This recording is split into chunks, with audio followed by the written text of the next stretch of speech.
আসসালামু আলাইকুম প্রিয় চাকরি প্রার্থী ভাই ও বোনেরা। আজকে আপনাদের জন্য আরেকটি নতুন ভিডিও নিয়ে হাজির হলাম। আর এই ভিডিওতে আমরা আজকে আলোচনা করব জাতীয় মানসিক স্বাস্থ্য ইনস্টিটিউট ও হাসপাতাল একটা নিয়োগ বিজ্ঞপ্তি প্রকাশ করেছে। আমরা সেই নিয়োগ বিজ্ঞপ্তি নিয়ে আজকে বিস্তারিতভাবে আলোচনা করার চেষ্টা করব। আপনারা ধৈর্য সহকারে সম্পূর্ণ ভিডিওটা দেখবেন, কারণ সম্পূর্ণ না দেখলে আপনারা অনেক কিছু বুঝতে পারবেন না। তো বিজ্ঞপ্তি প্রকাশ করেছে 24শে এপ্রিল 2025 তারিখে, এবং বিজ্ঞপ্তিতে তারা কি বলছে: জাতীয় মানসিক স্বাস্থ্য ইনস্টিটিউট ও হাসপাতালে শেরেবাংলা, ঢাকা এর 12 থেকে 20তম গ্রেডের কর্মচারী নিয়োগের লক্ষ্যে নিম্নে বর্ণিত রাজস্ব, অস্থায়ী রাজস্ব কার্ডভুক্ত শূন্য পদ সময় অস্থায়ী ভিত্তিতে সরাসরি পূরণের জন্য বাংলাদেশের স্থায়ী নাগরিকদের নিকট হইতে নিম্ন বর্ণিত শর্ত সাপেক্ষে অনলাইনে দরখাস্ত আহ্বান করা যাইতেছে। এখানে অনলাইন ব্যতীত তারা কোনো আবেদন গ্রহণ করবে না, এবং টোটালি 9টি পদে তারা লোক নিবে। তো প্রথম নাম্বার যে পদ সেটা হলো ফিজিওথেরাপিস্ট। এখানে 12তম গ্রেডে আপনাকে বেতন প্রদান করবে, বয়স অনূর্ধ্ব 32 বছর, এবং একজন লোক নিবে এই পদে। এবং শিক্ষাগত যোগ্যতার প্রয়োজন হবে এই পদের জন্য কোনো শিক্ষিত ইনস্টিটিউট হইতে ফিজিওথেরাপি বিষয়ে ডিপ্লোমা ডিগ্রি অথবা কোনো শিক্ষিত বোর্ড হইতে বিজ্ঞানে উচ্চ মাধ্যমিক সার্টিফিকেট বা সমমানের পরীক্ষা উত্তীর্ণ হতে হবে, এবং কোনো শিক্ষিত প্রতিষ্ঠানে হাসপাতালে ফিজিওথেরাপিস্ট হিসেবে 5 বছরের চাকরির অভিজ্ঞতা থাকতে হবে। 2 নম্বরে যে পদ কম্পিউটার অপারেটর, 13তম গ্রেডে আপনাকে বেতন দিবে, এবং 2 জন লোক নিবে, বয়স অনূর্ধ্ব 32 বছর পর্যন্ত, এবং কোনো শিক্ষিত বিশ্ববিদ্যালয় হইতে বিজ্ঞান বিভাগে স্নাতক বা সমমানের ডিগ্রি থাকতে হবে, এবং কম্পিউটার মুদ্রা করে প্রতি মিনিটে বাংলায় 25 এবং ইংরেজিতে 30 শব্দের গতি সহ সংশ্লিষ্ট বিষয়ে স্ট্যান্ডার্ড অ্যাপটিটিউড টেস্টে আপনাকে উত্তীর্ণ হতে হবে। 3 নম্বরে যে পদ পরিসংখ্যানবিদ, 14তম গ্রেডে আপনাকে তারা বেতন প্রদান করবে, এবং একজন লোক নিবে, বয়স অনূর্ধ্ব 32 বছর পর্যন্ত, এবং কোনো স্বীকৃত বিশ্ববিদ্যালয় হইতে পরিসংখ্যান, গণিত বা অর্থনীতি বিষয়ে স্নাতক বা সমমানের ডিগ্রি থাকতে হবে, এবং কম্পিউটার পরিচালনা আপনাকে অবশ্যই দক্ষ থাকতে হবে।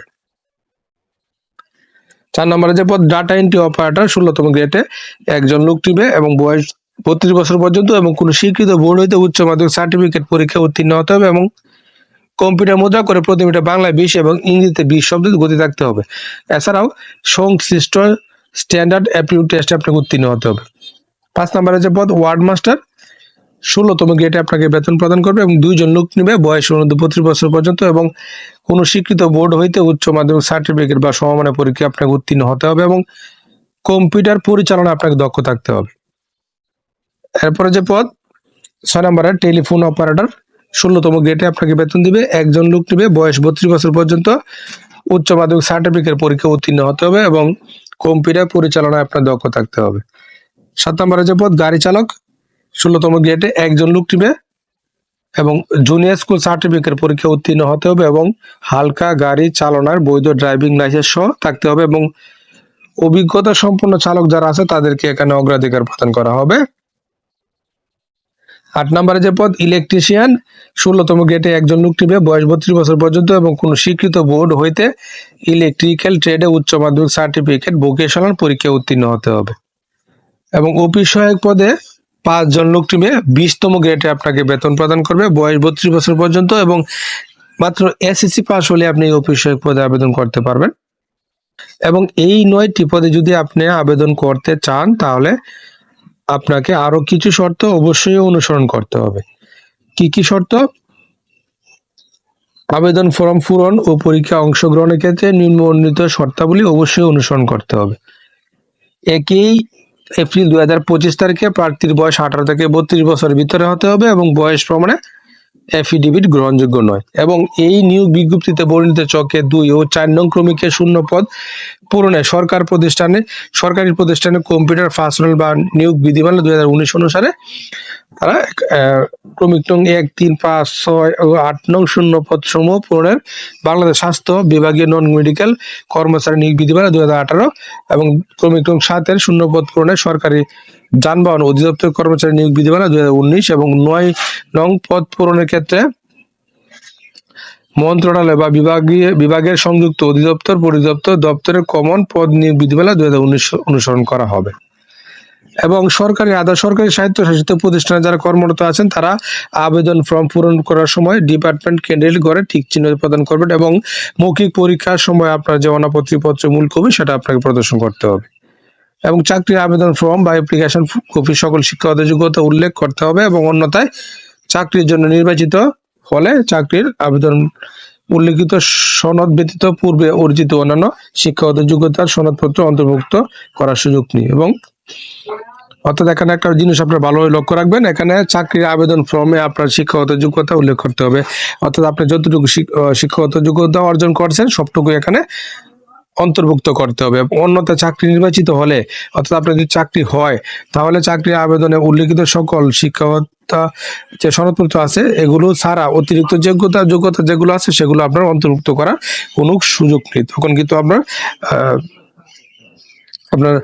যে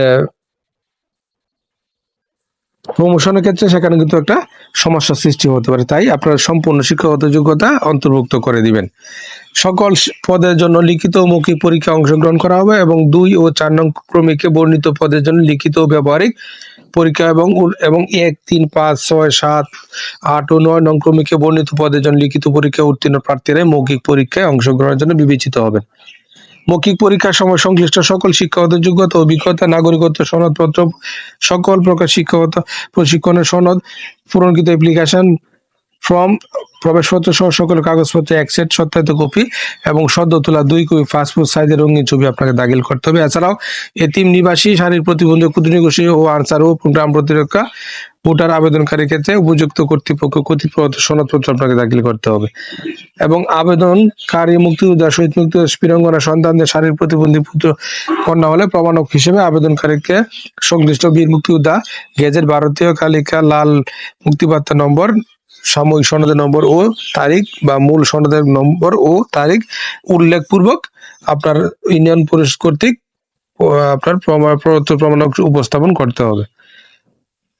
এবং এছাড়াও আরো অনেকগুলো শর্ত দেওয়া আছে, আপনারা এই সবগুলো শর্ত দেখে ভিডিওটা পজ করে সবগুলো শর্ত দেখে বুঝে শুনে আবেদন করবেন।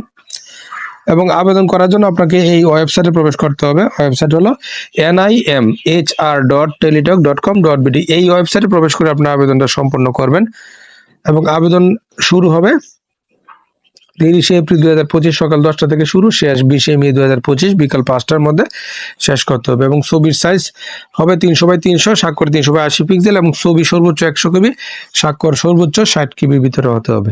এবং এই পদগুলোতে আবেদন করতে গেলে পরীক্ষার ফি বাবদ আপনার কাছ থেকে তারা কত টাকা চার্জ করবে এখানে কি বলা আছে দেখেন। 1 নং ক্রমিকের জন্য 158 টাকা 68 টাকা এবং 2, 3, 4, 5, 6, 7, 8 পদের জন্য 112 টাকা এবং 9 নং পদের জন্য 56 টাকা পরীক্ষার ফি বাবদ চার্জ কর্তন করবে। তবে অনগ্রসর নাগরিক যারা আছে তাদের ক্ষেত্রে প্রত্যেকটা পদেই 56 টাকা পরীক্ষার ফি কর্তন করা হবে। তো আশা করি বিষয়টা বুঝতে পারছেন। আপনারা নিয়োগটা সম্পর্কে ভালোভাবে খোঁজ খবর নিবেন, সত্য মিথ্যা যাচাই করে তারপরে বুঝে শুনে আবেদন করবেন। আর এখানে যে শর্তগুলো দেওয়া আছে সবগুলো শর্ত ভিডিওটা পজ করে আপনারা সবগুলো শর্ত পড়বেন, পরে বুঝে শুনে নির্ধারিত আবেদন করবেন। আর প্রতিদিন আপডেট চাকরির খবর পেতে অবশ্যই আমার চ্যানেল আর ফেসবুক পেজের সঙ্গে থাকবেন। ধন্যবাদ সবাইকে এতক্ষণ সাথে থাকার জন্য।